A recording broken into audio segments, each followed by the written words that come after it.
panjatkan puji syukur kita kehadiran Allah Subhanahu wa Ta'ala, di mana pada kesempatan ini kita bisa mengikuti acara diseminasi budaya positif yang akan disajikan oleh Ibu Aristin.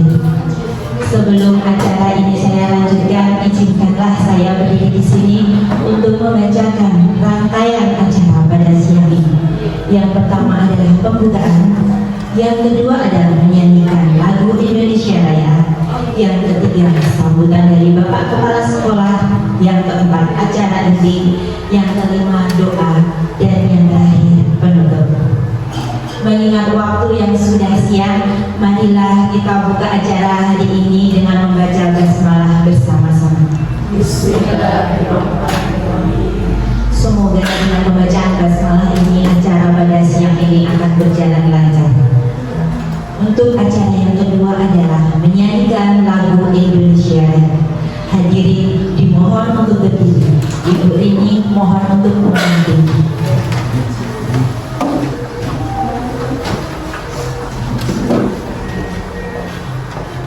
Hiduplah Indonesia Raya, hiduplah Indonesia Raya.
Hadirin dimohon untuk duduk kembali.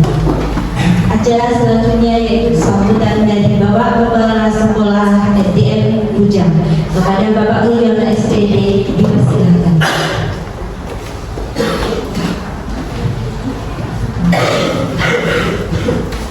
Assalamualaikum warahmatullahi wabarakatuh. Alhamdulillah, syukurlah, yang saya hormati Menpun Ibu Devi selaku penggerak di Jateng, yang saya hormati Bapak Ibu teman-teman yang hadir di ruangan ini. Yang pertama dan utama, karena kita selalu mengucapkan puji syukur dari Allah Subhanahu wa Ta'ala yang telah memberikan segala nikmat, kesempatan, kesehatan kepada kita semuanya, sehingga kita bisa berkumpul di ruangan ini dalam rangka diseminasi atau pengimbasan dengan mengangkat tema budaya positif. Untuk tema ini kelihatannya Pak agak menarik, saya juga tertarik budaya positif. Nanti yang ada cuma kepositifan dan kebaikan. Bapak Ibu yang saya hormati, yang pertama saya ucapkan selamat datang atas undangan yang telah ditentukan dengan adanya undangan yang diminta dari Ibu Devi untuk pelaksanaan diseminasi atau pengimbasan di hari ini. Yang kedua lagi, dengan adanya kegiatan di Gunung Mulia ini nanti, mudah-mudahan yang pertama bisa meningkatkan daripada kompetensi Ibu Dewi sendiri, yang kedua berinvest pada anak didik, dan yang terakhir bisa merubah atau mungkin ada satu perubahan di sekolah kami di SDN 1 Bucang ini. Bapak Ibu yang saya hormati, dengan adanya guru penggerak ini, memang diharapkan dari pemerintah ini nanti ada satu perubahan-perubahan di dalam dunia pendidikan di Indonesia ini, yang saat ini mungkin baru ajang percobaan ya. Dengan adanya kurikulum merdeka ini, memang dengan adanya kurikulum ini banyak sekali program yang ada di dalamnya, yang diantaranya adalah pendidikan guru penggerak. Dan tentu pada dengan yang belum masuk di guru penggerak, masih banyak kesempatan untuk ikut di dalam pendidikan guru penggerak ini. Karena apa? Karena di guru penggerak ini ada satu paketan khusus, kalau saya mengamati paketan khusus yang mana di saat ini kebetulan di Bucang ini masuk di sekolah interaksi terpadu, dan kemarin banyak sekali kepala sekolah yang baru atau kemarin yang diampung menjadi kepala sekolah yang dipilih, dan itu rata-rata diambil dari guru penggerak. Jadi kemungkinan besar itu nanti setelah lulus daripada pendidikan guru penggerak ini nanti, imbas daripada kepada yang bersangkutan paling tidak itu nanti di satu jabatan, itu satu jabatan. Yang kedua mungkin untuk peningkatan di dalam kompetensinya. Yang itu monggo untuk yang lainnya yang belum mengikuti silakan mengikuti, dan untuk Mbak Devi saya ucapkan selamat. Semoga nanti Mbak Devi bisa mewarnai daripada SDN 1 Bucang ini mungkin lebih baik dan lebih maju lebih banyak, dan nanti yang paling mendasar adalah bisa meningkatkan kompetensi pada anak didik, pada anak didik di SDN 1 Bucang ini. Karena dengan kompetensi peningkatan kompetensi ini nanti secara otomatis nanti akan membawa dampak yang positif terhadap SD ini kepada wali murid yang ada di sekolah ini. Bapak Ibu yang saya hormati, di dalam tema yang budaya positif ini, kelihatannya Mbak Devi mempunyai satu anak-anak yang kedepannya mungkin sangat bagus ini, karena budaya ini kan beraneka ragam. Ini memang budaya banyak sekali ragamnya, dan mungkin budaya positif ini mungkin diantaranya di Indonesia itu banyak sekali mempunyai ragam budaya, tapi satu budaya tidak dimiliki negara Indonesia ini. Indonesia belum punya budaya yang sangat sederhana dan simpel, tapi itu justru tidak dipunyai di negara ini. Di antaranya adalah budaya sosial. Makanya di dalam budaya yang positif ini, karena budaya ini sangat positif, karena dengan adanya kita bisa berdialog sesaat, itu nanti akan memunculkan atau menciptakan suatu konsentrasi tingkat tinggi. Dengan adanya konsentrasi tingkat tinggi, kemungkinan bisa di dalam menerima informasi dari luar itu lebih positif dan lebih kuat. Dan mudah-mudahan untuk budaya ini mohon nanti bisa diberikan kepada anak ini berjalan di sekolah masing-masing budaya ini, karena yang mempunyai adalah di negara-negara maju, di negara Eropa sana yang nama budaya diam ini sudah terbiasa dan sudah disadar tiap-tiap warga negara.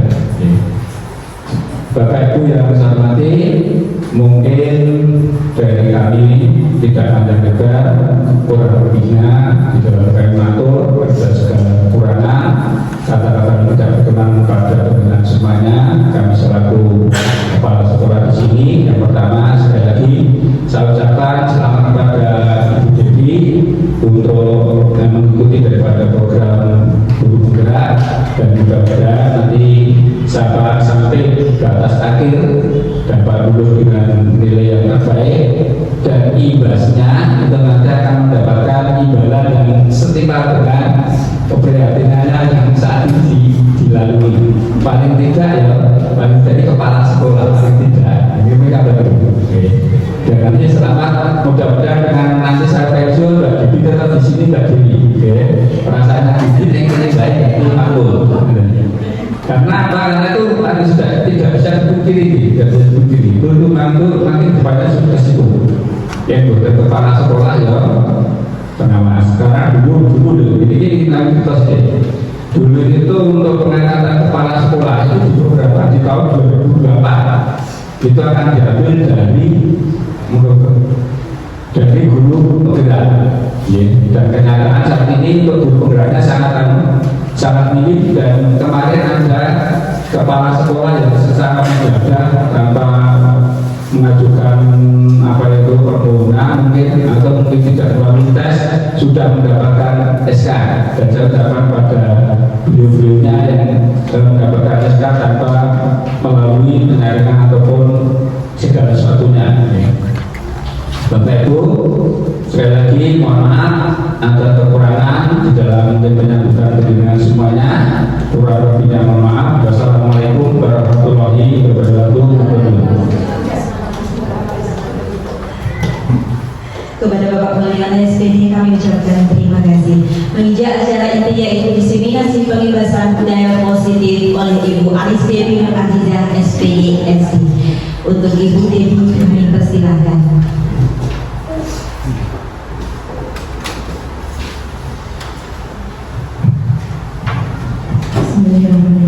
Assalamualaikum warahmatullahi wabarakatuh. Yang terhormat Bapak Kepala Sekolah Bapak Mulyana SPD, yang terhormat Bapak Ibu Guru SD Negeri 1 Bujang, yang saya hormati Bapak Ibu Guru SD Sektor Wirtulu. Yang pertama-tama marilah kita panjatkan kehadiran bagi Allah Subhanahu wa Ta'ala yang telah memberikan kita nikmat sehat, nikmat sempat, sehingga pada siang hari ini kita bisa berkumpul di SD Negeri 1 Bujang dalam acara diseminasi atau peningkatan budaya positif. Shalawat serta salam semoga selalu tercurah pada Nabi besar junjungan kita Nabi Muhammad SAW yang selalu kita nanti-nantikan syafaatnya di hari akhir kelak. Selanjutnya saya mengucapkan terima kasih atas kesempatan yang luar biasa ini, wabil khusus pada Pak Kepala Sekolah yang telah memberikan kesempatan kepada saya untuk berdiri di depan ini. Dan mengucapkan terima kasih kepada Bapak Ibu Guru semua yang bisa hadir di SD Negeri 1 Bujang, karena ini suasananya sudah siang dan mungkin jam-jam rawan ya Bapak Ibu, jam rawan kita untuk ngantuk, mungkin sudah sayang karena aktivitas kita seharian ini. Selanjutnya di sini saya mohon maaf, saya berdiri di sini bukan untuk menguji Bapak Ibu semua, karena saya yakin di sini banyak senior saya. Saya di sini hanya ingin berbagi atau sharing tentang budaya positif yang sudah saya dapatkan di pembelajaran guru penggerak sampai misalnya Pak 2 bulan, sudah 2 bulan kita ya Pak. Selanjutnya di sini saya akan memaparkan tentang budaya positif. Sebelumnya perkenalan dulu.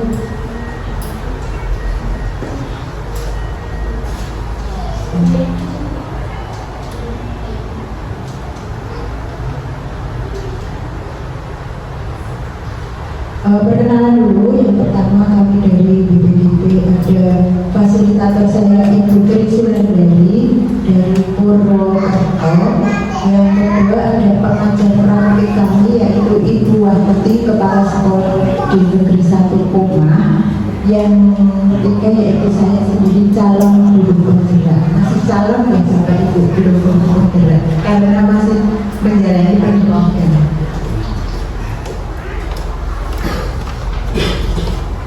Di sini tujuan pendidikan menurut Ki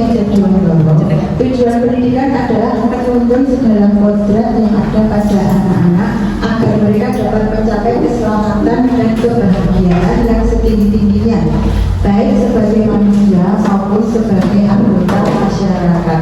Oleh sebab itu, pendidik itu hanya dapat menuntun tumbuh atau hidupnya kekuatan kodrat yang ada pada anak-anak agar dapat memperbaiki lakunya, bukan dasarnya, hidup dan tumbuhnya kekuatan kodratnya. Jadi pada zaman sekarang guru adalah menghamba kepada anak. Jadi setiap anak itu mempunyai potensinya masing-masing. Kita sebagai guru bertugas menggali potensi anak itu seperti apa. Si A bisa seperti ini, si B bisa seperti ini. Nah, kita tugas sebagai guru harus bisa menggali potensi atau karakter setiap anak. Budaya positif di sekolah yaitu nilai-nilai dan kebiasaan-kebiasaan di sekolah yang berpihak pada peserta didik agar mereka dapat berkembang menjadi pribadi yang kritis, penuh hormat dan tanggung jawab. Nah, dalam konsep utama budaya positif, saya sudah mempelajari yaitu perubahan paradigma belajar. Yang kedua yaitu disiplin positif. Yang ketiga kebutuhan dasar manusia. Yang keempat motivasi perilaku manusia. Yang kelima yaitu restitusi posisi kontrol. Yang kelima keyakinan kelas. Dan yang terakhir yang ketujuh adalah segitiga restitusi. Jadi kita sudah banyak sekali belajar tentang budaya positif. Semoga kedepannya bisa bermanfaat bagi kita semua. Sebelum dilanjutkan acara pemaparan ini, kita SBK dulu agar tidak mengantuk dan tidak sepanik ya Bapak Ibu. Kita santai saja, tidak bisa sepanik, kita SBK dulu. Ini bukan nonton Korea ya Bapak Ibu. Kita SBK-nya sambil duduk saja, tidak usah berdiri, nanti tidak tambah saya.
Bagaimana rasanya setelah SBK Bapak Ibu?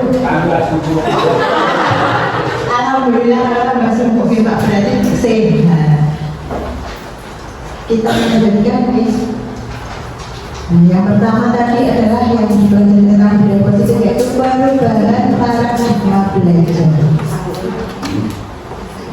Untuk membangun budaya yang positif, sekolah perlu menyediakan lingkungan yang positif. Jadi dari pihak sekolah sendiri harus menyediakan, memfasilitasi lingkungan yang benar-benar positif, jauh dari yang negatif, aman, nyaman, agar murid-murid mampu berpikir, bertindak, dan mencipta dengan merdeka, mandiri, dan bertanggung jawab. Sehingga dengan adanya lingkungan yang positif, murid-murid akan merasa betah, merasa kerasan di sekolahan selama seharian. Selanjutnya, disiplin dikaitkan dengan kontrol. Dalam hal ini kontrol guru dalam menghadapi murid. Dirancang berdasarkan prinsip pembelajaran yang terdiferensiasi sehingga setiap siswa belajar sesuai dengan kebutuhan dari tahap perkembangannya untuk mewujudkan profil pelajar Pancasila. Apa saja profil pelajar Pancasila itu? Kita sudah mengetahuinya, yaitu ada yang pertama, yaitu beriman dan bertakwa kepada Tuhan Yang Maha Esa dan berakhlak mulia, berkebinekaan global, bergotong royong, mandiri, kreatif, dan bernalar kritis. Apabila keenam profil pelajar Pancasila ini kita bisa terapkan di sekolah, insya Allah anak-anak kita akan menjadi pribadi yang baik ke depannya. Sekarang ada permainan sedikit, permainan ini agar tidak lelah. Ada Pak Rofi yang sudah menantu, ya maaf ya. Selanjutnya Anda dan teman Anda akan melakukan kegiatan cobalah buka. Sekarang kita bermain cobalah buka. Tugas Anda adalah memetakan salah satu tangan Anda. Coba sekarang bayangkan di telapak Anda mengambil benda atau membayangkan benda yang sangat berharga sekali. Silakan dikepalkan di tangan Anda. Sudah membayangkan Bapak Ibu, kira-kira apa suamiku, apa istriku ya yang tinggal, atau anakku seperti itu? Oh, nggak bisa tinggal begini. Kita bayangkan saja. Terus selanjutnya, setelah Anda menghafal, Anda perlu menjaga benda tersebut sekuat tenaga. Menjaga benda tersebut sekuat tenaga sehingga tidak stres. Terus rekan Anda itu berusaha membujuk, menghadir, menggoda, bahkan menawari Anda dengan uang agar Anda bersedia membuka kepala tangan tersebut. Sudah membayangkan Bapak Ibu? Sudah nih. Ya, dalam kepala tangan Bapak Ibu itu adalah benda yang sangat berharga. Teman Anda sudah mencoba untuk disuruh membukanya. Bukalah kepala tanganmu agar terlepas yang kamu genggam. Kira-kira apakah akan membuka kepala tangan Anda dengan menunjukkan teman Anda tadi? Kira-kira ada yang bisa menjawab? Pak Randy. Bagaimana Pak? Kira-kira mau membuka atau tetap menggenggam? Tetap menggenggam. Terus alasannya apa Pak kalau tetap menggenggam Pak? Saya memakai kita menilai oleh materi atau uang. Oh iya, bagus sekali jawabnya. Nanti yang menjawab itu Elsa ya. Terus mungkin ada lagi jawaban yang lainnya. Ibu Rini, bagaimana Ibu Rini menggenggam atau membuka? Oh, membuka. Bagus sekali. Kenapa kok membuka Bu Rini alasannya? Supaya saya bisa memperlihatkan kepada orang lain bahwa itu benda berharga saya. Itu tidak takut hilang. Oh, Nah, saya menjaganya dengan baik. oh, menjaganya dengan baik. Yang berarti bervariasi ya. Berarti dari dua jawaban itu bisa diambil kesimpulan bahwa membuka atau tetap menggenggam itu tetap pada diri kita sendiri keputusannya. Jadi kontrol itu tetap pada pribadi guru masing-masing.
kekuatan kontrol anak. Ini seperti tadi, yaitu pembelajaran yang menghambat pada murid. Sekarang kita mulai ke teori kontrol. Ada 4 teori kontrol, yaitu ilusi guru mengontrol murid, ilusi bahwa kritik dan membuat orang merasa bersalah dapat menguatkan karakter. Yang ketiga, ilusi bahwa setiap penguatan positif dan bermanfaat. Yang keempat, yaitu ilusi bahwa orang dewasa memiliki hak untuk memaksa. Bisa diilustrasikan dengan murid kita yang Bapak Ibu. Ilusi guru mengontrol murid. Pada dasarnya kita tidak dapat memaksa murid untuk berbuat sesuatu jika murid tersebut memilih untuk tidak melakukannya.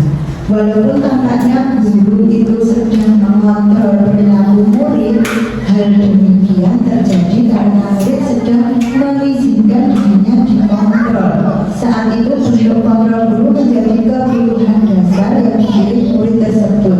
Teori kontrol menyatakan bahwa semua perilaku memiliki tujuan, bahkan terhadap perilaku yang tidak disukai. Kadang ada peserta didik yang ingin diawasi, lalu diawasi gurunya.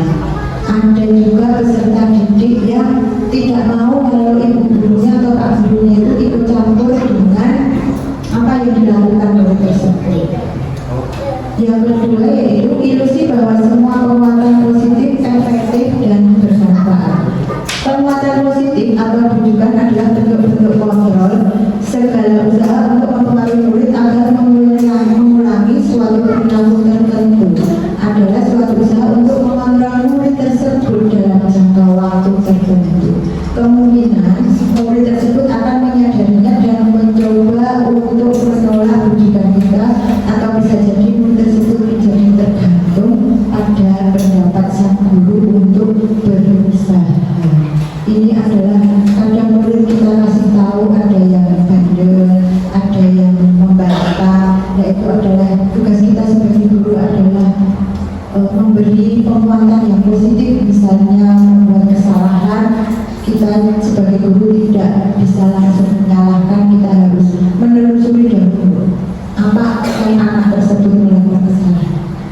Selanjutnya yaitu ilusi bahwa kritik dan membuat orang merasa bersalah dapat menguatkan karakter.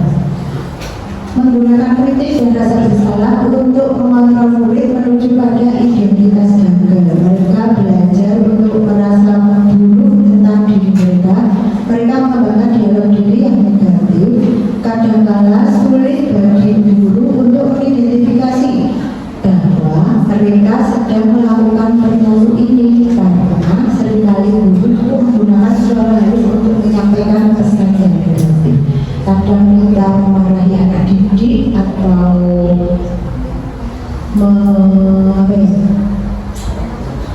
membentak gitu ya. Sekarang untuk pembelajaran seperti KHD tadi tidak diperbolehkan.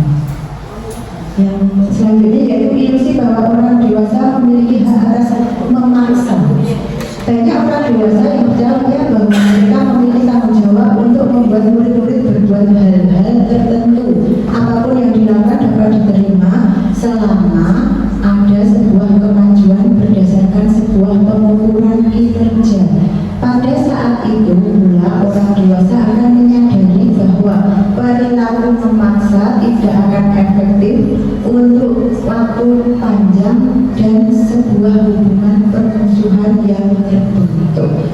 Kadang kita sebagai guru memaksa anak untuk bisa menjadi seperti ini, padahal si anak tersebut tidak menyukai. Misalnya ada gamelan itu, kita sebagai guru kadang memaksa kamu harus pegang gamelan. Nah, padahal si anak tidak mau. Itu namanya orang dewasa memiliki hak untuk memaksa.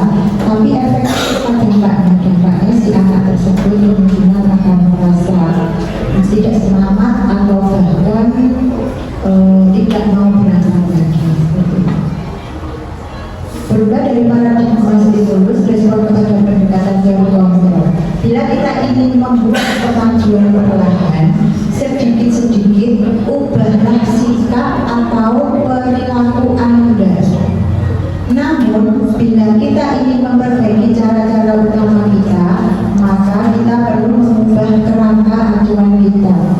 ubahlah bagaimana Anda melihat dunia, bagaimana Anda berpikir tentang manusia, ubahlah paradigma Anda, skema pemahaman dan penjelasan aspek-aspek tertentu tentang realitas. Jadi di sini kita kalau ingin mengalami kemajuan, ubahlah sikap atau perilaku Anda. Kita harus mau maju, mau belajar. Ternyata setelah kita mempelajari ini itu ternyata banyak sekali hal yang belum kita ketahui, dan ternyata ilmu yang di luar sana masih banyak sekali. Selanjutnya masih mengantuk gimana Bapak Ibu? Sumuk ya dong, ya sumuk dipasang nanti. Selanjutnya apa makna disiplin positif? Tadi disiplin positif adalah disiplin itu tidak hanya mematuhi peraturan saja. Disiplin adalah kemampuan memerintah diri sendiri dalam mengontrol dan menguasai diri untuk memilih tindakan yang mengacu pada nilai-nilai yang kita hargai dengan penuh tanggung jawab tanpa terperintah orang lain.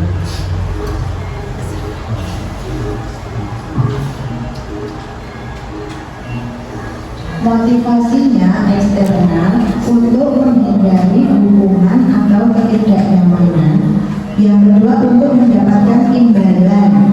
Nah, ini motivasi dari luar itu untuk menghindari hukuman. Misalnya disiplin, si anak akan datang sebelum jam 7. Tujuannya apa? Untuk menghindari hukuman agar tidak dihukum sama pak ibu atau ibu. Terus selanjutnya misalnya memakai seragam yang ditentukan. Tujuannya apa? Tujuannya agar tidak dihukum bapak ibu. Ada lagi yang saya bisa mengerjakan persatu. Tujuannya apa? Agar mendapat imbalan atau penghargaan, mendapat reward. Itu adalah motivasi dari luar. Kalau motivasi dari dalam untuk menghargai diri sendiri. Kalau yang internal ini lebih pada kesadaran pribadi masing-masing. Saya menjalankan seperti ini karena itu adalah tanggung jawab saya, seperti itu. Maksud dari nilai-nilai yang kita hargai adalah nilai-nilai kebajikan atau sifat-sifat positif manusia yang merupakan tujuan mulia yang ingin dicapai setiap individu. Nilai-nilai kebajikan yang ingin dicapai oleh setiap anak Indonesia kita kenal dengan profil pelajar Pancasila. Tadi sudah profil pelajar Pancasila ada 6, yaitu beriman dan bertakwa pada Tuhan Yang Maha Esa dan berakhlak mulia, bergotong royong, berkebinekaan global, mandiri, kreatif dan berkreativitas. Dalam buku Dian Gosen menyatakan 3 motivasi perilaku manusia. Yang pertama yaitu untuk menghindari ketidaknyamanan atau hukuman. Contohnya, apa yang akan terjadi apabila saya tidak melakukannya? Apa yang akan terjadi apabila saya tidak melakukan ini? Itu menghindari hukuman atau tidak. Yang kedua yaitu untuk mendapatkan imbalan atau penghargaan dari orang lain. Apa yang akan saya dapatkan apabila saya misalnya mengerjakan PR seperti itu? Untuk menjadi orang yang mereka inginkan dan menghargai diri sendiri dengan nilai-nilai yang mereka percaya. Saya akan menjadi orang seperti apa apabila saya melakukannya? Tapi ini adalah menjadi orang yang mereka inginkan, ingin dihargai sesamanya. Yang ketiga yaitu kebutuhan dasar manusia. Kebutuhan dasar manusia seperti yang kita ketahui ada 5, yaitu kebutuhan bertahan hidup atau survival. Kedua, cinta dan kasih sayang. Yang ketiga, kebebasan. Yang keempat, kesenangan. Yang kelima adalah kekuasaan. Ada satu buah kasus yaitu Ibu Ani, guru kelas 1 di SD Permata. Ia sedang bingung menghadapi ulas salah satu muridnya bernama Agus. Beberapa anak telah datang dan mengeluh. Agus yang seringkali meminta uang saku atau bekal makan siang mereka dipaksa. Ini sebuah kasus ya Bapak Ibu.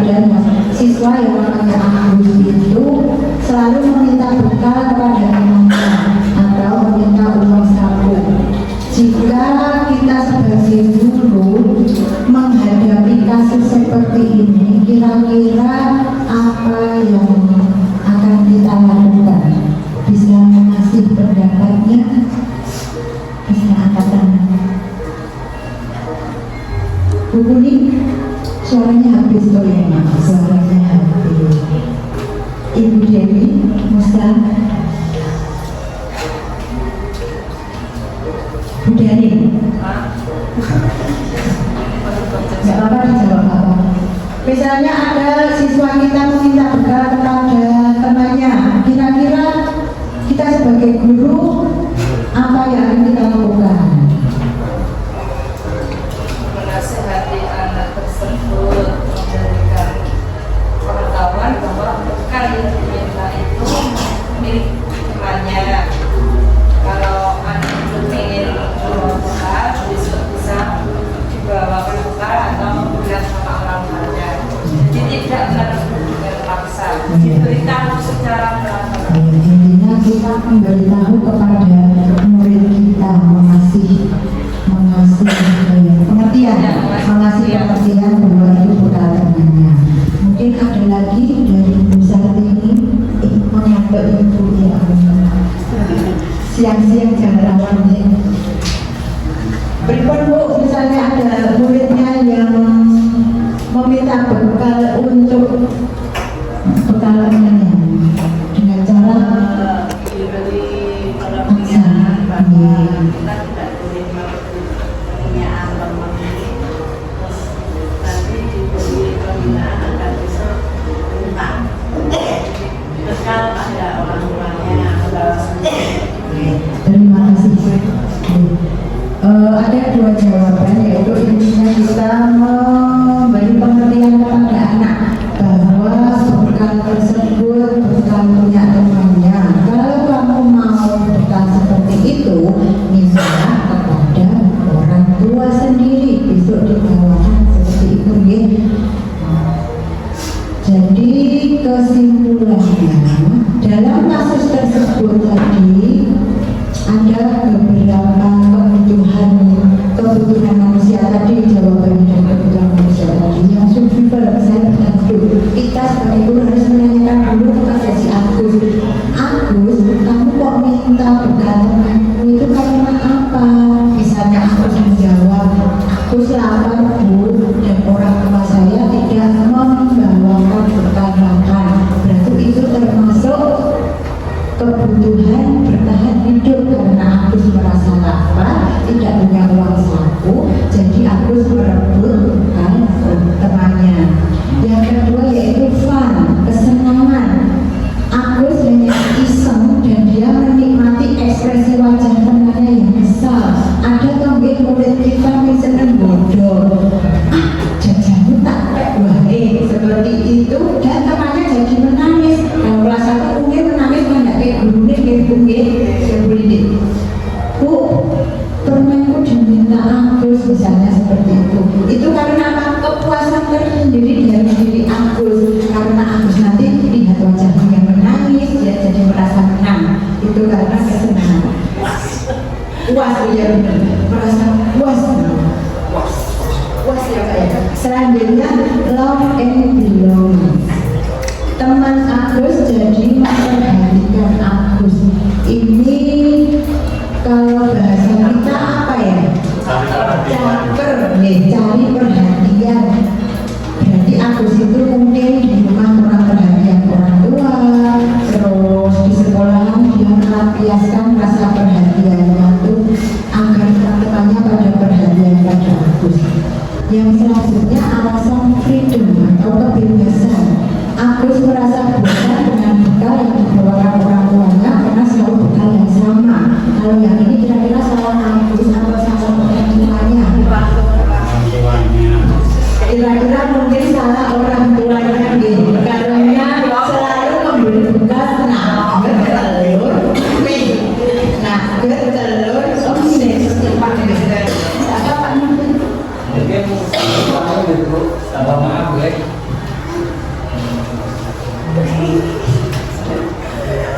Mungkin itu apa itu mungkin ibunya orang tuanya Agus bisanya membekali cuma itu karena pas kuliah orang mungkin bisa seperti itu. Oh ya maaf. Oh ya berarti mungkin karena nggak ada waktu memasak juga bisa ya. Tidak ada waktu memasak juga bisa. Mungkin karena orang tuanya tidak bisa memasak juga bisa. Mungkin seperti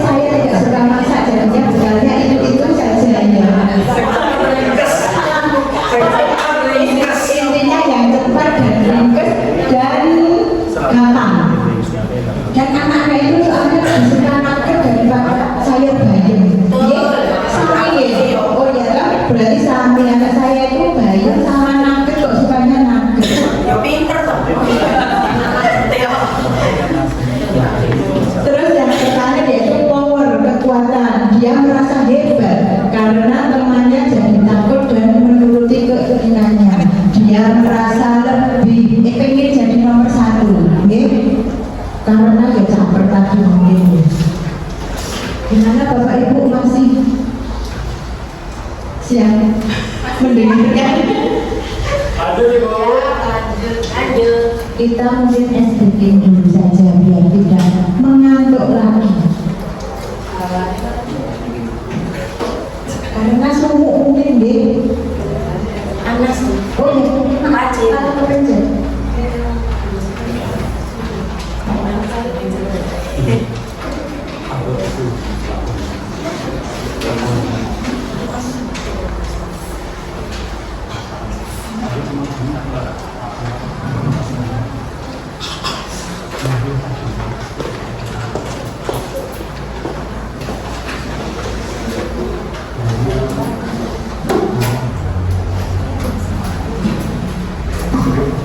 Mohon Kak SBG dulu biar tidak ngantuk dan tidak bosan mendengarkan saya.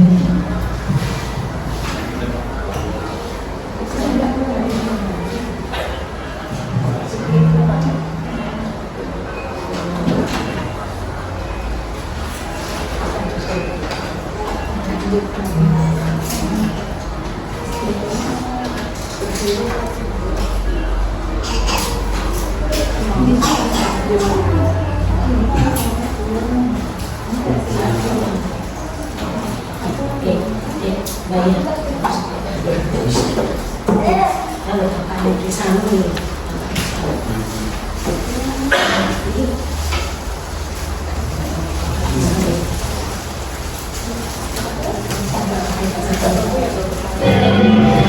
Oh bisa berdiri, ternyata ini kita harus berdiri biar sumuk tambah sumuk lagi deh. Mari kita berdiri sambil berjoget.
Kita lanjutkan yang keempat, yaitu semua perilaku memiliki tujuan. Teori motivasi perilaku manusia. Untuk menghindari ketidaknyamanan atau hukuman, apa yang akan terjadi jika saya tidak melakukannya? Kira-kira saya tidak melakukan ini, apa yang akan terjadi? Menghindari hukuman. Selanjutnya, untuk mendapatkan imbalan dari orang lain atau institusi, apa yang akan saya dapatkan apabila saya melakukannya? Selanjutnya, untuk menghargai diri sendiri, saya akan menjadi orang seperti apa bila saya melakukannya?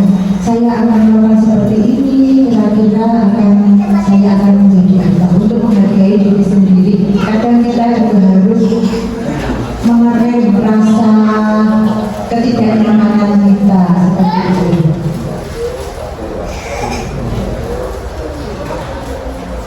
Untuk menghindari ketidaknyamanan atau hukuman, tingkat terendah dari motivasi perilaku manusia. Biasanya orang yang motivasi perilakunya itu untuk menghindari hukuman atau ketidaknyamanan akan bertanya, apa yang akan terjadi apabila saya tidak melakukannya? Apabila saya tidak melakukannya, kira-kira ini berdampak pada kita atau tidak ya? Seperti itu. Yang kedua, untuk mendapatkan imbalan atau penghargaan dari orang lain. Kita melakukan sesuatu untuk mendapatkan reward dari orang lain, misalnya biar dipuji, seperti itu. Satu tingkat di atas, motivasi yang pertama, di sini orang berperilaku untuk mendapatkan imbalan atau penghargaan dari orang lain. Orang dengan motivasi ini akan bertanya, apa yang akan saya dapatkan apabila saya melakukannya? Apabila saya melakukan ini, kira-kira konsekuensi yang akan kita dapatkan apa? Mungkin bisa dianggap pintar, atau mungkin malah kita dianggap tidak berkemanusiaan, seperti itu. Yang ketiga, untuk menjadi orang yang mereka inginkan dan menghargai diri sendiri dengan nilai-nilai yang mereka percaya. Orang dengan motivasi ini akan bertanya, akan menjadi orang yang seperti apa apabila saya melakukannya. Mereka melakukan sesuatu karena nilai-nilai yang mereka yakini dan hargai, dan mereka melakukannya karena mereka ingin menjadi orang yang melakukan nilai-nilai yang mereka yakini tersebut. Jadi kita mempunyai keyakinan tersendiri bahwa kita tidak akan melakukan seperti itu atau melakukan pelanggaran.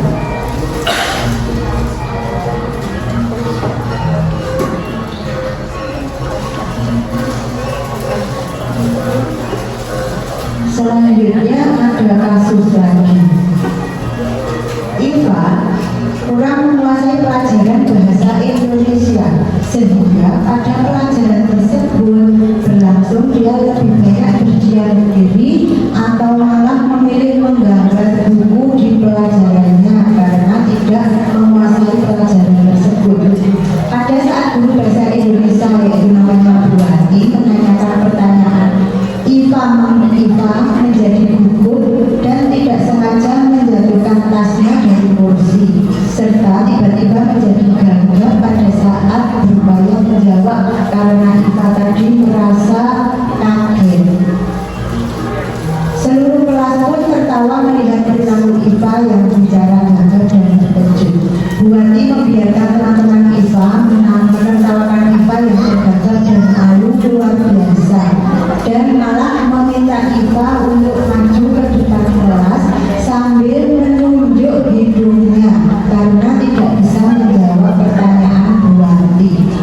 Kelas semakin gaduh dan anak-anak pun tertawa melihat Iva di depan kelas memegang ujung hidungnya. Itu merupakan bentuk hukuman ini. Apakah Anda setuju dengan tindakan Bu Hati terhadap Iva? Mengapa? Bagaimana Ibu?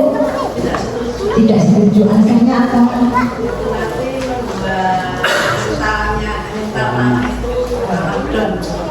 Betul sekali. Mungkin ada jawaban yang lain? Ibu Bapak tadi dari Ibu Haja menjawab tidak setuju. Kenapa? Karena nanti bisa membuat si anak tersebut minder seperti itu dan beban mental. Selanjutnya, menurut Anda tindakan Bu Wati terhadap Iva adalah sebuah hukuman atau konsekuensi? Kira-kira itu tadi hukuman atau konsekuensi? Hukuman, betul sekali. Sebuah hukuman karena itu tadi ada yang menyebutkan memegang ujung hidungnya. Itu kalau zaman sekarang mungkin sudah tidak boleh dihukum seperti itu, ya. Menghukum fisik dengan memegang ujung hidungnya itu berdampaknya mungkin luar biasa sekali sampai si anak tersebut tua nanti mungkin akan teringat terus bahwa dulu waktu SD pernah dihukum memegang hidung di depan kelas dan ditertawakan oleh teman-teman yang mungkin akan berdampak tidak baik. Hukuman dan sanksi atau konsekuensi itu ada identitas gagal, ada juga identitas sukses. Kalau untuk itu hukuman, kalau kita disiplin, kita berhenti sebentar ya Bu Bapak Ibu. Kita lanjutkan lagi ya Bapak Ibu. Ada identitas gagal dan identitas sukses. Hukuman sesuatu yang menyakitkan harus terjadi, tidak nyaman untuk murid atau anak untuk jangka waktu panjang seperti itu. Kalau disiplin ada konsekuensi dan restitusi. Jadi seorang guru itu tidak boleh menghukum, bolehnya adalah memberikan konsekuensi atau restitusi. Sesuatu harus terjadi, misalnya restitusi merupakan pilihan.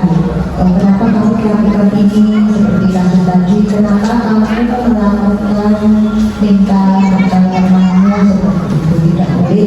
Misalnya kasus Bu Ibu tadi adalah Bu Ibu tadi menghukum muridnya dengan berdiri di depan memegang hidung. Itu namanya hukuman karena akan berdampak pada murid itu yang tidak baik. Selanjutnya, mari kita berlatih hukuman atau konsekuensi. Ada tindakan guru nanti itu termasuk hukuman atau konsekuensi. Yang nomor 1, mengelilingi lapangan karena terlambat, itu termasuk hukuman atau konsekuensi Bapak Ibu. Hukuman. Kita lihat jawabannya nanti. Yang kedua, membersihkan tumpahan air di meja tulis karena tersenggol. Membersihkan konsekuensi karena kamu menumpahkan minum, maka kamu harus membersihkan. Yang ketiga, membersihkan WC karena mematahkan pensil teman. Kalau ini terlalu sadis teman, mematahkan pensil teman, membersihkan WC, itu kasihan sekali. Yang keempat, menggantikan kertas tugas teman karena dicoret-coret, itu termasuk hukuman atau konsekuensi. Karena kamu mencoret-coret bukunya teman, maka kamu harus mengganti, itu adalah konsekuensi. Yang kelima, membersihkan coretan yang dibuatnya di meja, itu hukuman atau konsekuensi. Itu adalah konsekuensi. Kita lihat jawabannya dulu. Yang pertama tadi mengelilingi lapangan karena terlambat, itu adalah hukuman. Kira-kira kalau hukuman kali memberi lapangan itu, anak-anak mungkin kalau pulang nanti bisa melaporkan ke orang tuanya dan orang tuanya bisa melaporkan ke Pak Polisi kalau sekarang mungkin gitu. Yang kedua, membersihkan tumpahan air di meja tulis karena tersenggol, itu adalah konsekuensi. Kalau telah mematahkan, jadi kamu harus membersihkan. Yang ketiga, membersihkan WC karena mematahkan pensil teman, itu adalah hukuman. Yang keempat, menggantikan kertas tugas teman karena dicoret-coret, konsekuensi. Yang kelima, membersihkan coretan yang dibuat di meja, itu adalah konsekuensi. Selanjutnya yang kelima yaitu restitusi posisi kontrol. Restitusi. Di sini ada 5 posisi kontrol restitusi. Apa saja itu? Yaitu yang pertama penghukum. Penghukum itu ada kata-katanya seperti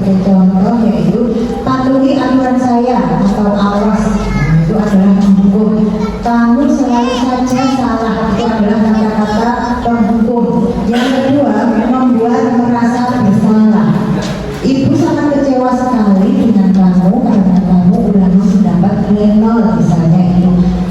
Dengan perkataan seperti itu si anak merasa bersalah sekali. Itu bisa berdampak timbul juga, geng. Terus ada lagi kata-kata gimana coba kalau orang tua kamu tahu kamu dapat nilai 0. Itu kan sama saja si anak merasa bersalah sekali gitu. Dan itu kemungkinan sangat perasaan yang tidak enak sekali buat anak.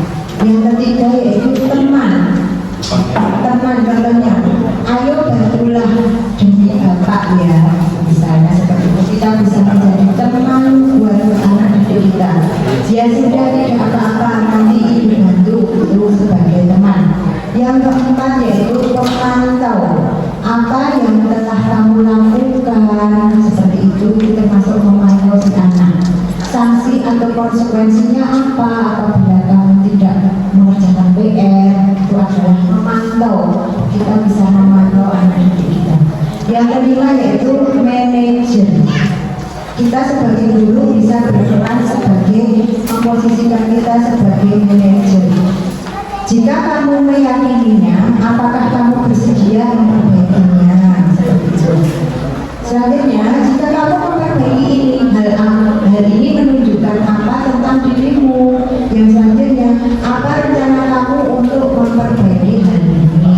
Misalnya tadi tidak mengerjakan PR atau mendapat ulangan yang jelek, terus bertanya, sekarang apa rencana kamu untuk memperbaiki nilai kamu? Pasti si anak akan berpikir, ya Bu, saya akan belajar lebih giat lagi. Ya Bu, nanti mulai besok kalau ada PR pulang sekolah akan saya kerjakan. Mungkin seperti itu ya, si anak bisa berpikir. Selanjutnya, 5 posisi kontrol restitusi. Ada motivasi dari eksternal dan internal. Tadi ada identitas gagal dan identitas sukses. Perilaku kontrol negatif yang gagal atau penghukum membuat orang merasa bersalah. Guru berbuat menghardik, menunjuk, menyakiti, menyindir, itu adalah menghukum. Yang selanjutnya, membuat orang merasa bersalah, berceramah, menunjukkan kekecewaan yang mendalam, itu membuat merasa bersalah. Jadi sebisa mungkin rasa membuat bersalah ini harus benar-benar kita jauhi, karena dengan kita menyalahkan si anak, mungkin si anak akan menjadi minder seperti itu. Misalnya lagi yang positif, guru berbuat membuat alasan-alasan untuk muridnya. Misalnya, kenapa kamu melakukan ini? Seperti itu. Menghitung dan mengukur. Yang manajer misalnya mengajukan pertanyaan-pertanyaan seperti itu. Misalnya lagi ada guru berkata, kalau kamu tidak melakukannya, saya akan menghukum kamu membersihkan kamar mandi, misalnya seperti itu adalah menghukum. Kamu sudah mengecewakan bapak ibu guru karena kamu kemarin sudah belajar tidak nilainya jelek, seperti itu adalah membuat merasa bersalah. Biasanya kalau merasa bersalah itu kata-kata kita halus tapi dalam maknanya buat saya. Seperti itu ya. Yang selanjutnya adalah perilaku kontrol positif, berposisi sebagai teman. Guru berkata, lakukan untuk ibu guru misalnya. Ya sudah, nanti ibu bantu bereskan. Itu adalah sebagai teman, kita sebagai teman untuk murid kita. Kalau pemantau, apa peraturannya? Apa konsekuensinya atau sanksinya, seperti itu. Apa yang telah kamu lakukan, apa yang terjadi sekarang, itu kita memantau si anak. Yang terakhir adalah kontrol diri, berposisi sebagai manajer. Apa yang kita yakini, apakah kamu meyakini hal tersebut, seperti itu, mempunyai keyakinan tersendiri. Kamu memperbaiki, kalau kami memperbaiki, jadi kira-kira hal tersebut akan menggambarkan apa tentang dirimu. Hasilnya apa? Kalau penghukum tadi, si anak akan memberontak, bahkan bisa mendendam atau menyalahkan orang lain, seperti itu. Yang membuat rasa bersalah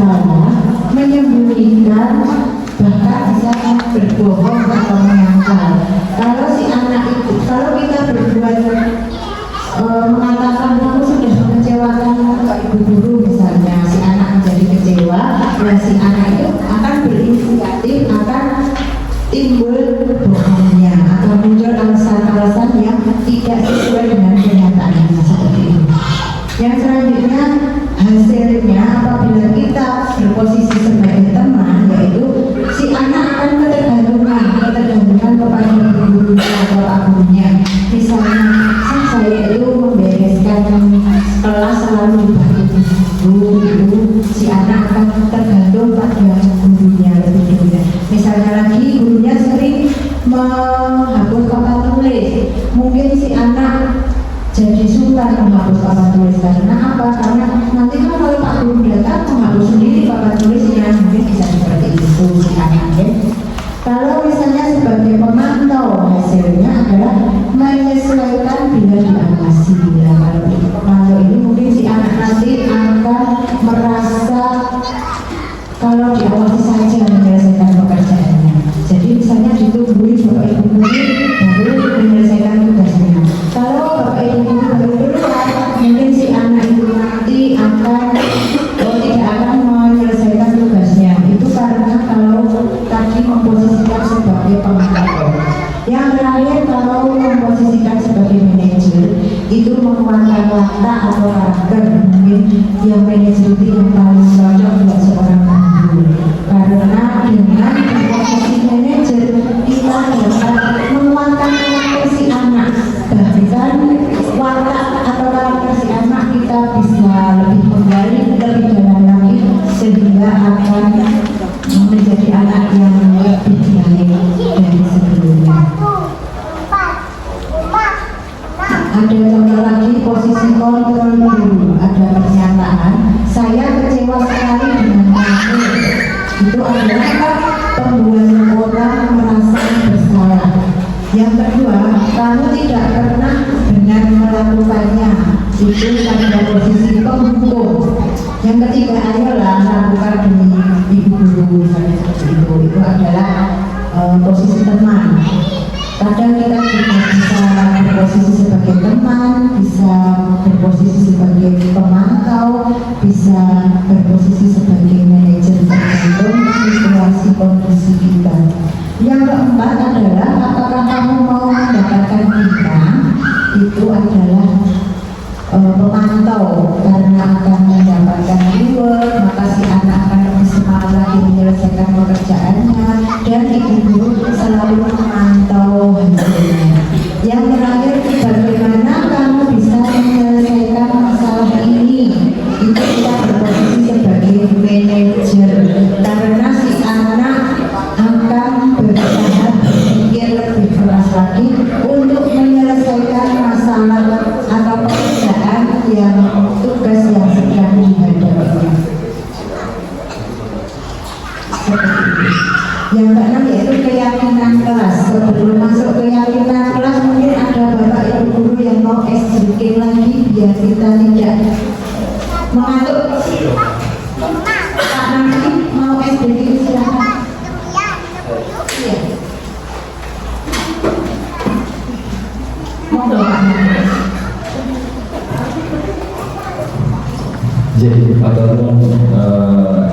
pada menjadi permintaan 9.000. Jadi ini bisa disebut SPP atau SPP nopo ya. Oke. Ini boleh. Ngajar boleh.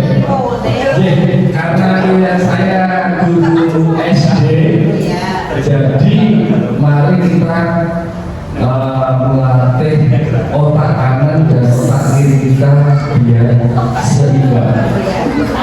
Jadi otak kiri kita biar seimbang, cara melatihnya dengan gerakan tangan saja. Oke, kiranya Bapak Reni tahu ya Pak Reni? Ya pasti mudahnya Bapak Reni pernah bagaimana. Kita lakukan Mbak Reni. Oke, ya. Dua-dua sudah boleh, tapi satu atau dua pun saya saja. Aku bingung soal itu jalan langsung ya. Oke. Tangan yang pertama langsung jari ini. Oke. Jari dua. Lalu yang tangan satunya meninggal. bolak-balik. Diulangi yang satu jadi dua jadi harusnya enggak. Dibalik.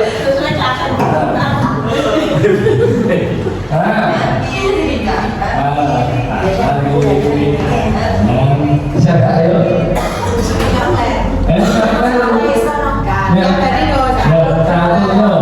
Satu, dua, tiga. Kanan tembak, kanan tembak, kanan tembak, kanan tembak. Nah, oke. Nah, itu SBY yang pertama, itu untuk melatih kanan kiri kita. Lalu yang kedua. Oke. Taruh tangan di atas. Nah, di atas awan-awan di sini. Oke. Atau ya ini nggak apa-apa. Yang satu digosokkan maju mundur, yang kanan digosokkan maju mundur. Yang kiri membuat apa? Yang kanan juga bisa. Coba. Bersama-sama ibu. Iya. Dibalik ibu, dibalik, ayo dibalik. Iya.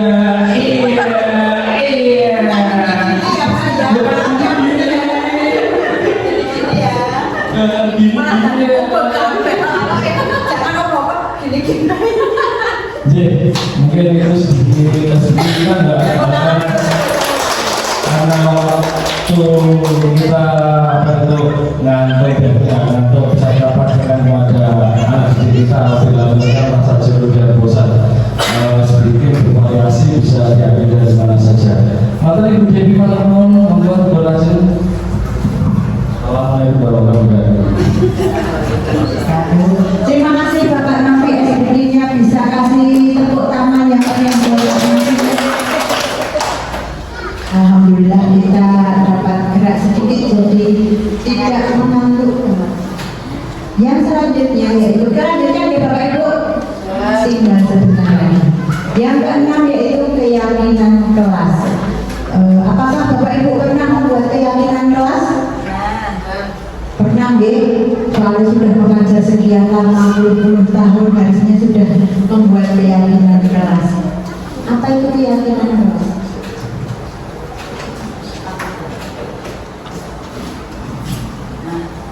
Keyakinan kelas. Keyakinan kelas, nilai-nilai keselamatan yang kita sebut sebagai suatu keyakinan, yaitu nilai-nilai kebajikan universal yang disepakati secara tersirat dan tersurat, lepas dari latar belakang suku, negara, bahasa maupun agama. Nilai-nilai kebajikan bahwa menekankan pada keyakinan seseorang akan lebih memotivasi seseorang dari dalam yang dapat menjadi landasan kita dalam membuat suatu keyakinan sekolah atau menentukan visi dan misi atau tujuan dari sebuah institusi atau sekolah. Jadi keyakinan kelas ini bisa dibuat bersama-sama dengan murid kita. Kita enaknya mempunyai keyakinan kelas seperti apa ya? Nah, kita bisa merundingkan dengan anak kita. Contohnya yang simpel misalnya. Sebelum jalan kita masuk ke prosedur pembentukan keyakinan kelas. Prosedurnya atau langkah-langkahnya yaitu yang pertama, mempersilakan warga sekolah atau murid-murid di kelas untuk bercurah pendapat atau berpendapat tentang peraturan yang perlu disepakati di kelas. Jadi kita menawarkan kepada anak-anak, nah di kelas kita itu harus ada kesepakatan apa ya agar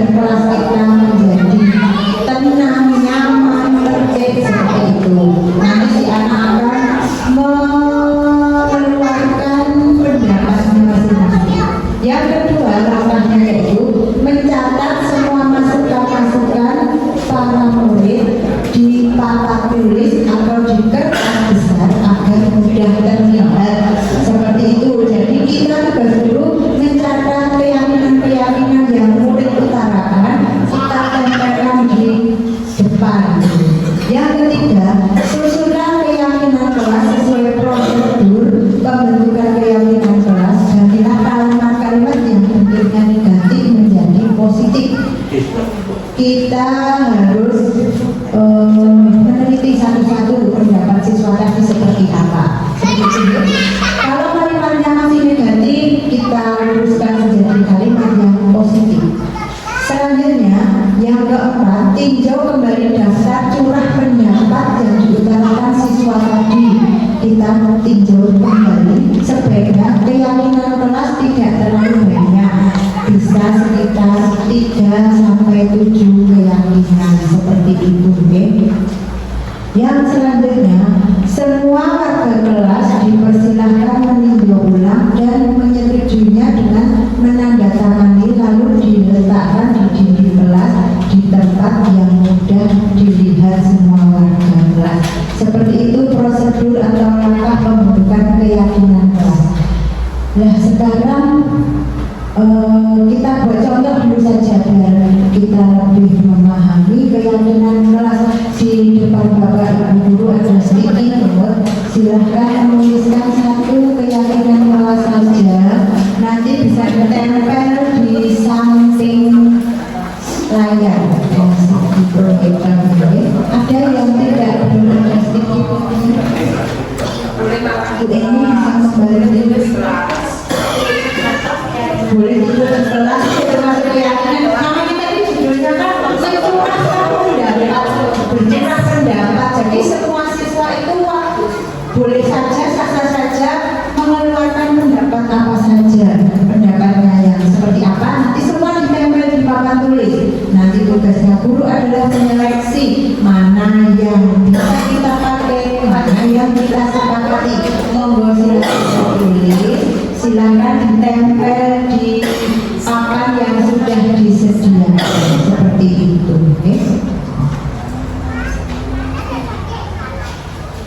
Banyak sekali keyakinan kelasnya.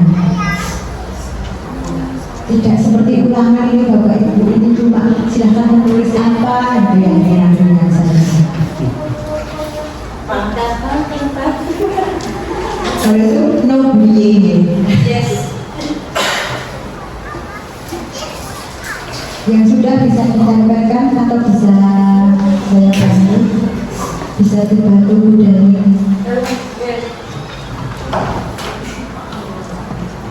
Pak ini sudah langsung kerja.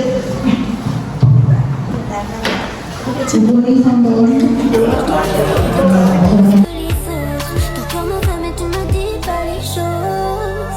Tu me dis pas les choses. Allô, allô, allô, Eddie, je te dis paro, paro, paro. Terima kasih semuanya sudah menyampaikan curah pendapatnya. Ini saya bacakan dulu. Yang pertama adalah mendengarkan teman yang berpendapat. Bisa atau tidak keyakinan kelas mendengarkan teman yang berpendapat. Yang kedua, saling peduli, menghargai dan membantu sesama teman. Ini satu jenis ini. Saling menyayangi, berbagi dengan teman. Sama kayak ini termasuk kasih sayang. Tidak saling mengejek, bullying, no, sayang teman, yes, ini juga sama. Selalu ingatkan jika murid mulai mengabaikan kesepakatan. Boleh cari posisi ternyaman dalam menulis atau mengerjakan tugas. 1 minggu sekali pembelajaran di luar kelas. Ya anaknya biar tidak bosan ya. Selalu menjaga kebersihan kelas. Tidak boleh makan di kelas, ini sama dengan menjaga kebersihan. Menjaga ketertiban kelas, melaksanakan piket sesuai jadwal, juga kebersihan. Saling membantu sesama teman, dan yang terakhir sayang teman. Seperti ini ya. Dari curah pendapat Bapak Ibu semua, ada 3 kelompok, 1, 2. Ada 3 kelompok. Intinya yang pertama yaitu saling menyayangi teman. Saling menyayangi teman itu sudah termasuk no bullying, sudah termasuk peduli sama teman, itu sudah termasuk ya. Yang selanjutnya selalu menjaga kebersihan. Selalu menjaga kebersihan itu sudah termasuk. Kalau tidak boleh makan di kelas, itu kalimat negatif atau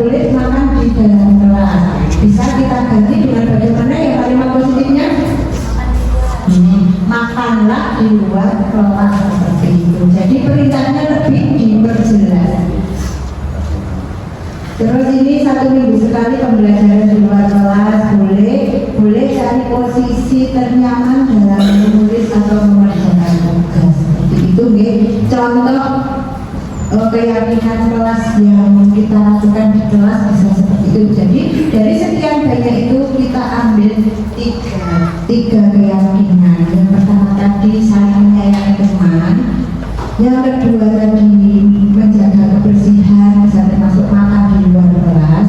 Yang selanjutnya pembelajaran dilakukan di luar kelas setiap seminggu sekali. Seperti itu ya Pak Ibu. Terima kasih. Yang selanjutnya ini ada posisi kontrol, yaitu selalu kembalikan buku pada tempatnya. Itu termasuk keyakinan kelas, masuk pada tanggung jawab. Dilarang mengganggu orang lain. Nah itu saya katakan tadi keyakinan kelasnya menghormati orang lain dan diri sendiri. Yang ketiga, hadir di sekolah 15 menit sebelum pembelajaran dimulai.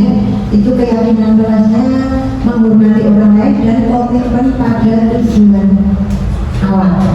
Yang keempat, dilarang melakukan kekerasan. Tadi ada di sana bullying, sayang teman, yes itu tadi. Keselamatan dan menghormati orang lain. Yang terakhir, bergantian atau antri menunggu giliran. Keyakinan kelasnya yaitu menghormati orang lain. Seperti itu ya Bapak Ibu. Ini ada contohnya, contoh keyakinan kelas tadi sudah dituliskan itu hampir sama. Misalnya ini untuk kelas rendah, kelas atas, mungkin keyakinannya berbeda-beda karena anak kelas bawah dan kelas atas pun sudah berbeda pemahamannya. Yang selanjutnya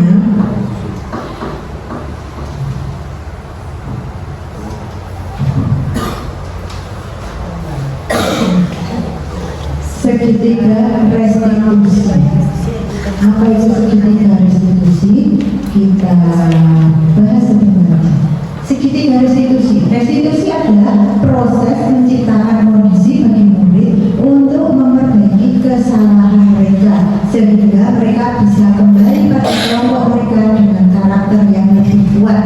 Itu berdasarkan Gosen 2004. Restitusi itu adalah apabila si anak melakukan kesalahan, kita tidak boleh menghukum si anak, tapi yang kita lakukan adalah mencari tahu alasan kamu kok terlambat sekolah kenapa, misalnya kok tidak sarapan itu kenapa, seperti itu. Misalnya ada contoh, ada anak terlambat sekolah, kamu terlambat sekolah kenapa nak? Karena semalam main HP Bu sampai lupa waktu, seperti itu.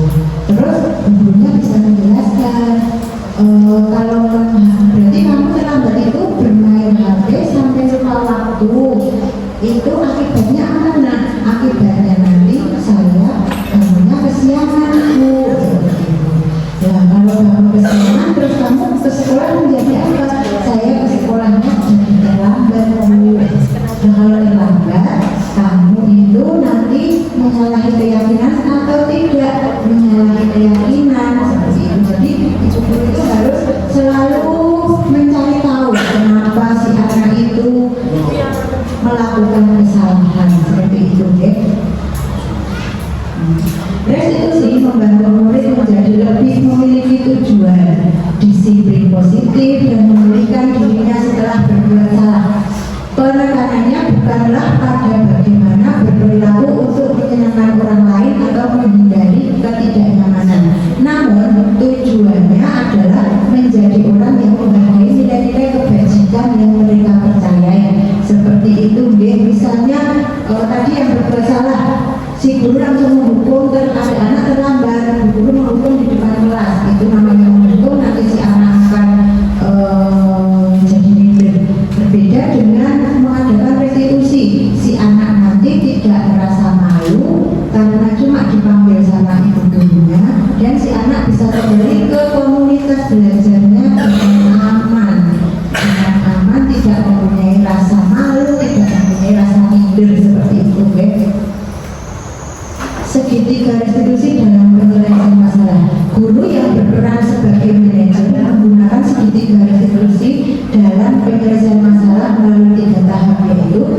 menstabilkan identitas, validasi tindakan yang salah, dan menanyakan keyakinan. Tujuannya menghasilkan murid yang mandiri dan tanggung jawab seperti itu.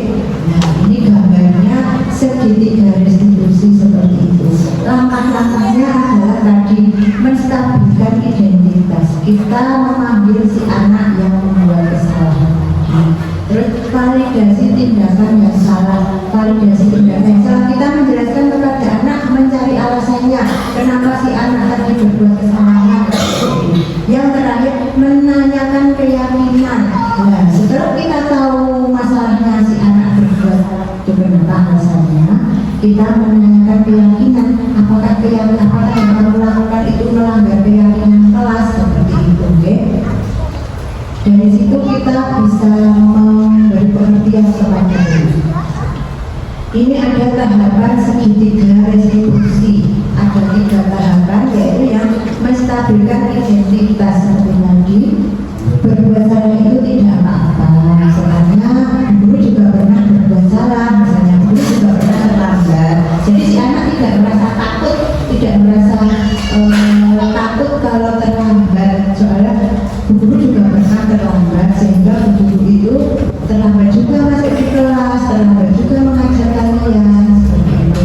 Dan si anak akan merasa lebih nyaman. Tidak ada manusia yang sempurna, misalnya dikasih kata-kata itu. Yang selanjutnya, saya juga pernah melakukan kesalahan seperti itu. Kita bisa menyelesaikan ini. Yang selanjutnya nomor 2 yaitu validasi tindakan yang salah. Padahal kamu bisa melakukan yang lebih buruk dari ini ya, misalnya seperti itu. Kamu pasti punya alasan mengapa melakukan hal ini. Seperti tadi yang saya ceritakan tadi, bahwa alasannya apa kamu melakukan, kamu terlambat sekolah, atau alasannya apa kamu tidak sarapan. Kamu patut bangga pada diri sendiri karena kamu telah melindungi sesuatu yang penting buatmu. Bisa jadi seperti itu. Kamu boleh mempertahankan sikap itu, tapi kamu harus menawarkan sikap yang baru. Jadi kata tadi harus berjanji, tidak mengulangi kesalahan lagi. Yang ketiga itu menanyakan keyakinan. Apa yang kita percaya sebagai keyakinan kelas atau keluarga? Apa nilai-nilai umum yang telah kita sepakati? Apa bayangan kita tentang kelas yang ideal seperti itu? Ada ciri-ciri restitusi, yaitu restitusi bukan untuk menebus kesalahan, namun untuk belajar dari kesalahan. Jadi restitusi itu bukan untuk menebus kesalahan, namun kita harus belajar dari kesalahan itu. Kita bisa memberi pengertian kepada kita. Restitusi memperbaiki hubungan, jadi tidak ada rasa takut, tidak ada rasa mundur seperti itu. Restitusi menuntut untuk melihat ke dalam diri. Restitusi diri adalah cara yang paling baik. Selanjutnya restitusi fokus pada karakter dan tindakan. Seperti itu, Bapak Ibu. Kita lanjut saja. Ada kasus satu lagi, mungkin ini untuk restitusi segitiga. Pada hari Senin, Pak Alfi tidak masuk sekolah. Pak Alfi merupakan guru matematika. Saat itu Ibu Rina menggantikan Pak Alfi. Bu Rina baru 1 tahun menjadi guru SMP. Beberapa murid perempuan, Vivi dan Natali, mengetahui hal ini dan mulai menggunakan kesempatan dan bersikap seenaknya, tertawa dan tidak memindahkan kehadiran Bu Rina karena Bu Rina tadi cuma guru pengganti. Mungkin perasaan murid seperti itu, ya. Bu Rina mencoba menyapa Vivi dan Natali dengan ramah sambil mengingatkan untuk tetap fokus pada tugasnya. Ayolah, tugasnya dikerjakan. Nanti ibu ditegur Bapak Kepala Sekolah kalau kalian tidak mengerjakan tugas. Tolong tegur ibu ya. Namun Vivi dan Natali malah jadi tertawa. Ibu santai aja Bu. Mereka tetap tidak mau mengerjakan tugas dan malah mengobrol karena merasa Ibu Rina tadi adalah hanya guru pengganti. Nah, dalam kasus di atas, langkah-langkah restitusi apa yang diambil, yaitu yang pertama menstabilkan identitas. Contohnya menanyakan Vivi dan Natali Kenapa tidak mengerjakan tugas yang diberikan, kok malah ngobrol? Ditanyakan dulu apa penyebabnya. Validasi tindakan. Ibu Santi mengambil Vivi dan Natali tentang laporan ibu. Ibu Santi menanyakan apakah mereka bersedia memperbaiki permasalahan yang ada. Ibu Santi menanggapi bahwa tidak boleh datang bila mereka sungguh ingin minta maaf. Yang terakhir menanyakan keyakinan. Apakah kalian ingat dengan keyakinan kelas yang telah disepakati? Mungkin si anak akan menjawab, ingat Bu, kita harus mengerjakan tugas sesuai perintah yang diberitakan. Mungkin akan menjawab seperti itu. Dan ibu guru bisa memberikan pengertian lagi. Apa yang belum kalian kuasai dari keyakinan tersebut bisa ditanyakan lebih jauh. Mungkin ini kalau di dunia nyata bisa berlaku ya Pak. Yang selanjutnya, alhamdulillah. Ini kata-kata yang paling kita tunggu-tunggu mungkin. Terima kasih. Mungkin kita bisa menyuarakan bersama biar tidak ngantuk, tergerak, menggerakkan. Coba pilih dengan suaranya. 1, 2, 3. Terima kasih. Demikianlah pemaparan materi dari saya. Cukup sekian. Banyak salah kata-kata saya mohon maaf. Sekian dari saya. Akhir kalam. Wassalamualaikum warahmatullahi wabarakatuh.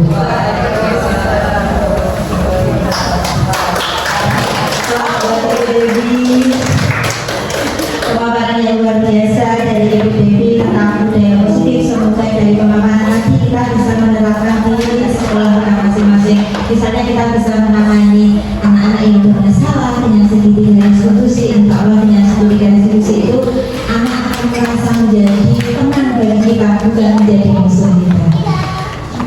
Untuk acara berikutnya adalah doa kepada Ibu Hajah Sartini. Monggo kami persilakan untuk kami doa kita pada sekalian.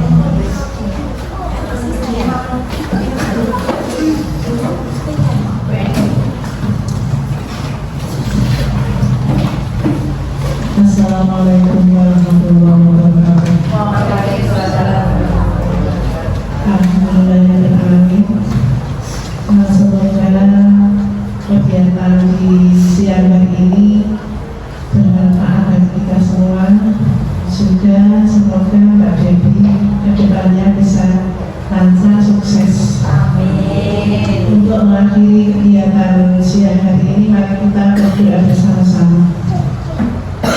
Sebelum kita berdoa, mari kita membaca Al-Fatihah. A'udzubillahiminasyaitonirrajim. Bismillahirrahmanirrahim. Alhamdulillahirabbil alamin. Arrahmanirrahim. Maliki yaumiddin. Iyyaka na'budu wa iyyaka nasta'in. Ihdinas siratal mustaqim. Siratal ladzina an'amta 'alaihim ghairil maghdubi 'alaihim waladdallin. Bismillahirrahmanirrahim. Alhamdulillahirabbil alamin. Hamdan yuwafi ma'ahu wa yarabana alhamdu wa lakal syukru. Allahumma sholli ala Muhammadin fil awwalin wal akhirin. Subhanallahumma wa bihamdika asyhadu an la ilaha illa anta astaghfiruka wa atubu ilaik. Rabbana atina fid dunya hasanah wa fil akhirati hasanah wa qina adzabannar. Subhanallah rabbil izzati amma yasifun wa salamun alal mursalin walhamdulillahi rabbil alamin. Ya Allah, Tuhan Maha Pengasih lagi Penyayang, puji dan syukur kami panjatkan kepada-Mu ya Allah atas segala rahmat dan nikmat-Mu. Maha suci ya Allah, dan segala puji bagi Allah SWT.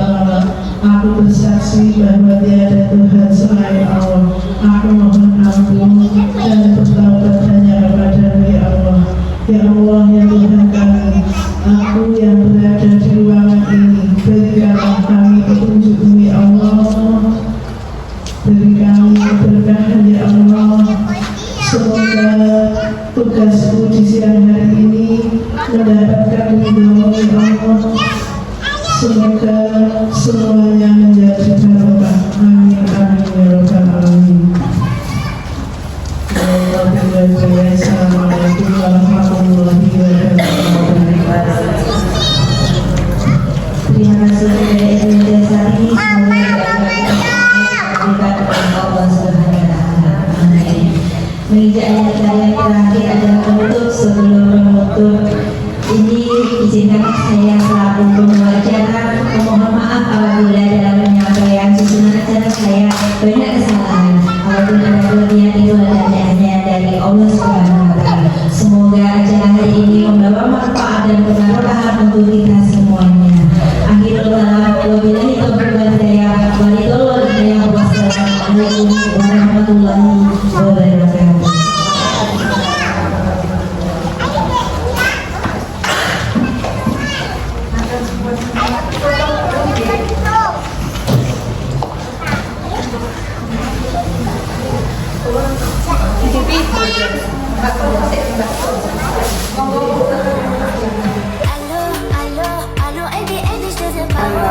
Assalamualaikum warahmatullahi wabarakatuh.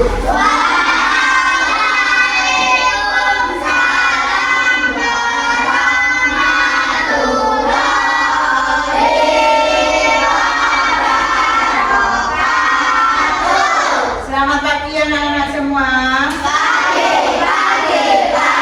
Luar biasa semangat. Apa kabar hari ini?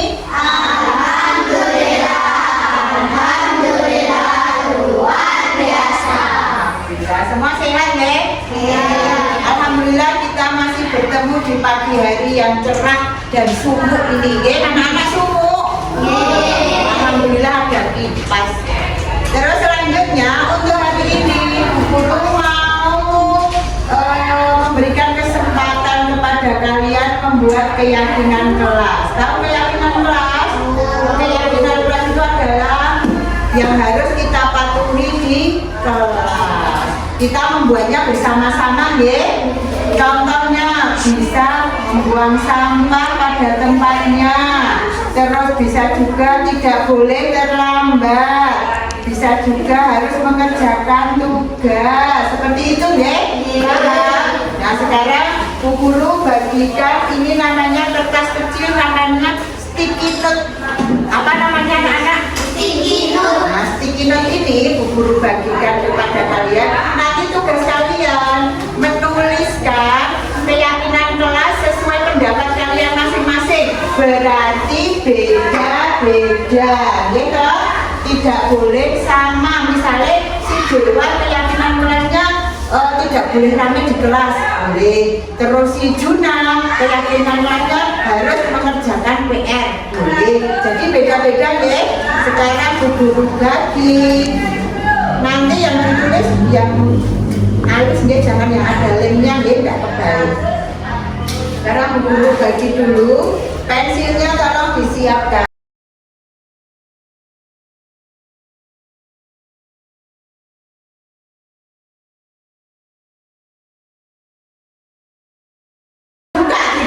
Buka ini. Nah, silakan ditulis. Ya, silakan menulis. Nanti yang sudah bisa maju ke depan. Yuk, silakan ditulis sesuai pendapat kalian masing-masing. Boleh bebas. Misalnya membuang sampah pada tempatnya, boleh. Tidak boleh terlambat, boleh. Tidak boleh gojek di kelas, boleh. Di kelas harus tertib, bisa. Satu saja, nulisnya satu saja. Yuk. Satu anak satu. Sudah? Yang sudah, satu doang. Yang sudah, yang dua diambil aja nanti buat lainnya. Kalau sudah silakan maju ditempel. Ayo cepat, semuanya nanti maju menempelkan. Sudah waktunya 2 menit.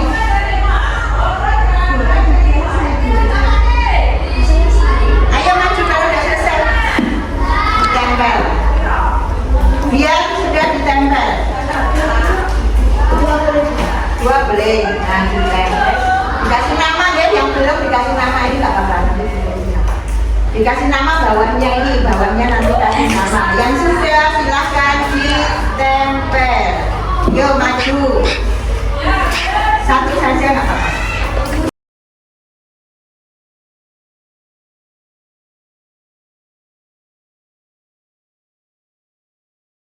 Ya, kalau sudah, Bu Guru baca dulu ya.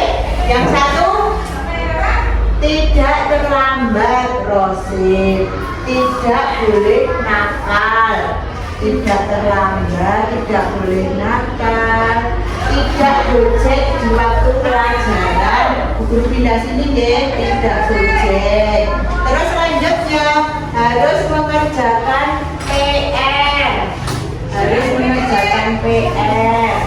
Selanjutnya tidak boleh datang terlambat, tidak boleh makan di kelas. Pinter di sopong kita tidak boleh terlambat taruh. Selanjutnya tidak boleh nakal juga di sini.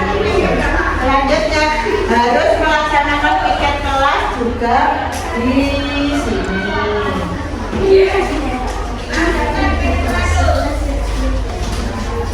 Selanjutnya harus mengerjakan PR sama ini. Tidak boleh berisik, itu berarti tidak boleh gojek. Selanjutnya melaksanakan tugas yang diperintah, yang aja mengerjakan tugas. Ini 4D membuang sampah di tempat sampah. Ini tidak boleh bermain setik. Tidak boleh bermain setik. Tidak boleh rame, berarti ini ya tidak boleh rame gojek. Lagi tidak boleh gaduh rame lagi. Rame itu mana? Rame lagi tidak makan di kelas. Tidak makan di kelas. Tidak gojek lagi. Oh banyak sekali yang tidak gojek. Selanjutnya tidak boleh membuang sampah. Tidak boleh gojek lagi. Masih dua. Di kelas tidak boleh rame, berarti tidak gojek lagi. Tidak boleh gaduh. Yang paling banyak adalah yang rame. Ya, selanjutnya dari sekian banyak keyakinan kelas ini nanti bisa kita tulis bersama keyakinannya ya. Yang pertama, tertib di kelas, ya toh? Bisa ditulis tertib di kelas. Yang kedua, mengerjakan tugas dengan baik. Yang ketiga, membuang sampah pada tempatnya.